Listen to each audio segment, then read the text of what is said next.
இன்றைக்கி நாம் பார்க்க போகிறது 9 புள்ளியில் ஒரு சிக்கு கோலம். 9 புள்ளி நேர் புள்ளி 1ல் நிப்பாட்டிக்கோங்க.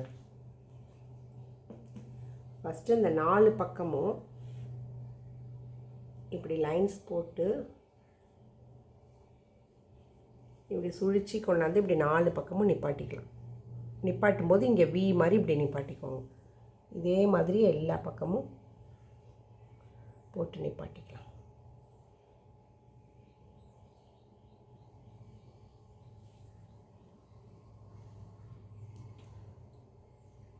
இது ரொம்ப சிம்பிளான கோலம் தான். இது 4 சைடு இதை போட்டிங்கன்னா ஒன்லி ஜாயின் தான்.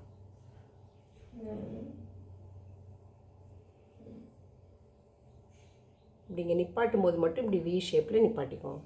இப்படி வி ஷேப்பில் நிப்பாட்டினதை ஒரு கோட்டை இப்படி எடுத்துகிட்டு போய் அது மேல் புள்ளிக்கு இடுக்கில் இப்படி எடுத்துகிட்டு போய் இப்படி ஆப்போசிட்டாக திருப்பி நிப்பாட்டிக்கணும். அதேமாதிரி இதை இப்படி கொண்டு வந்து ஆப்போசிட்டாக நிப்பாட்டிக்கணும். ஒரு இதை நிப்பாட்டிட்டிங்கன்னா அடுத்ததெல்லாம் ஈஸியாகிடும் உங்களுக்கு. இதை திருப்பி அப்படியே இதில் ஜாயின் பண்ண வேண்டியதுதான். இதை திருப்பி இப்படி குறுக்கில் கொண்டு போயிடுங்க. இதை இதோடு ஜாயின் பண்ண வேண்டியதுதான். இதை திருப்பி குறுக்கில் எப்படி கொண்டு போயிட்டிங்கன்னா இதை இதோடு ஜாயின் ஆகிடும். அவ்வளோதான். அப்படியே ஒன்றுக்கு ஒன்று கோத்த மாதிரி வந்துடும். இப்போ எல்லா சைடும் பார்த்திங்கன்னா 4 புள்ளி தங்கும் இல்லையா? இந்த 4 புள்ளியில் உங்களுக்கு என்ன சிக்கு கோலம் தெரியுமோ அதை போட்டுக்கலாம்.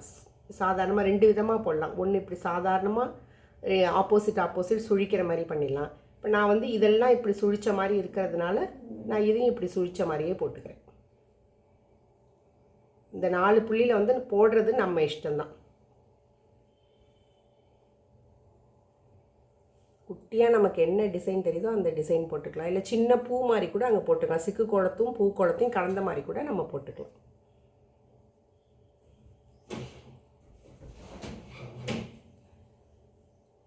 எல்லாத்துலேயும் இப்போ சென்டரில் ஒரு புள்ளி வச்சிட்டோன்னா அழகாயிடும்.